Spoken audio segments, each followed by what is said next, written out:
So I'm very excited to be here today. We've been wanting to do this for a very long time. I am very thrilled to be sitting next to Joel Buckingham. It's a pleasure to be with you, Rahul. Thank you. So I'll jump right into it and be completely honest, Joel. I didn't know you before you ran. I learned about you through the Benito Link Forum first. I just want to go back to that, and perhaps you could share what your mindset was at the Benito Link Forum. I think the Benito Forum went well for me, but at the same time, I felt like I spent a little bit too much time worried about my opponent.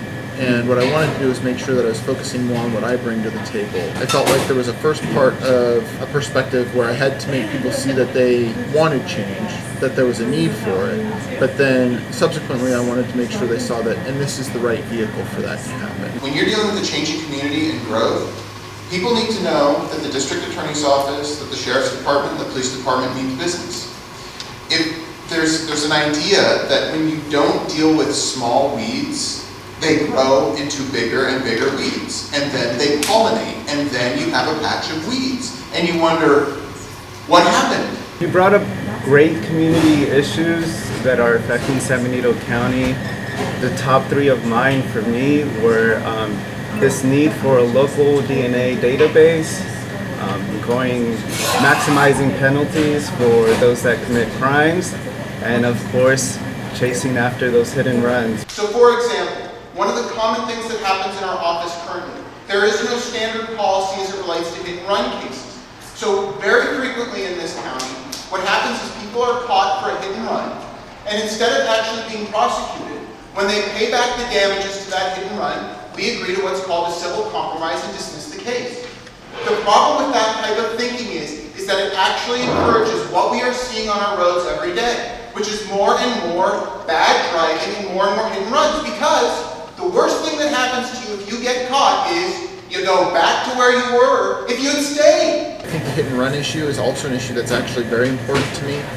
The hit and run issue isn't even so much about hit and runs or about vehicle offenses as much as it is I want to make sure as we prosecute cases that we are thinking, what are we communicating? So unfortunately what we teach in our actions when we don't have a comprehensive thought process in terms of how we prosecute is you're better off running. You're better off just seeing if you can get away with it, because what's the risk? In this particular county, for example, we don't have a standardized policy of demanding that law enforcement get warrants for DUI blood draws. I love how you're able to find common ground with a full audience. I want to make sure that we're doing everything we can to protect our community. I think we can all look around and we can see the changes that are happening, and they're happening fast. I see what you see is happening in our community.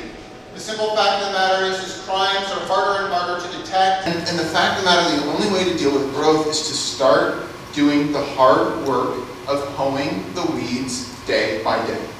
I could tell that there's a desire to do better within you, but in addition to that, that you come with humility and respect, a willingness to listen to anybody, no matter what walks of life you're from. So with that, is there anything that you'd like to share a couple days before you get into your new role now? One of the things that I hear what you're saying in terms of admiring me, but I want to respond back and just say, what I admire the work you do. I admire the work that other people do in the community, and I think sometimes one of the things that I hear is we hold people up on pedestals or we put them up in different places, but every line of work, any person who's putting effort and engaging and building, and not just tearing down in our community, but it is building, is an incredible contribution to our society. And I think when we take those people who want to build and we say, I see that you're putting effort in building.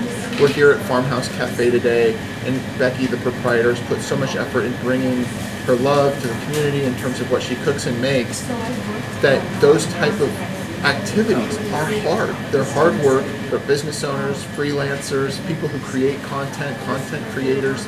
They take a ton of risk in our world. And I admire that in content creators, because I didn't have that courage in my life to go forth and do that.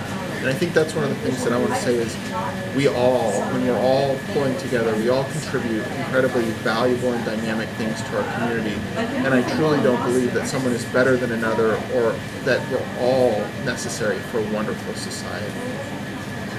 Wonderful, Joel. Well, thank you for doing this, and Absolutely. hopefully we'll get to do this again at a later date. Definitely. Thank you. Thanks, Raul.